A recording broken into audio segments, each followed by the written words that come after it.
پھوپھی نے اصرار کیا کہ شاذل کو کچھ دنوں کے لیے یہاں رہنے دو۔ میں بھی وہاں اس لیے رہ گئی، جاننا چاہتی تھی کہ آخر اسد کیسا لڑکا ہے، کیونکہ وہ میرے جیون ساتھی بننے والا تھا اور مجھے اس کو جاننا تھا، جس کو میں نے دیکھا بھی نہیں تھا، اور اس سے میری شادی ہونے والی تھی۔ کم از کم اس کی عادات و اطوار تو دیکھ لوں گی، یہی سوچ کر رہ گئی۔ کئی دنوں تک اس سے بات نہ کی، کیونکہ حجاب مانا تھا۔ اس نے بھی کلام نہ کیا، اس کی طرف دیکھتی نہ تھی، کلام تو ایک طرف رہا۔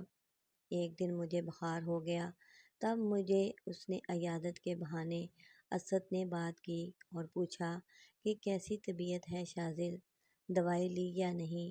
اس کے منہ سے مجھ کو اپنا نام لینا اچھا لگا۔ آہستہ آہستہ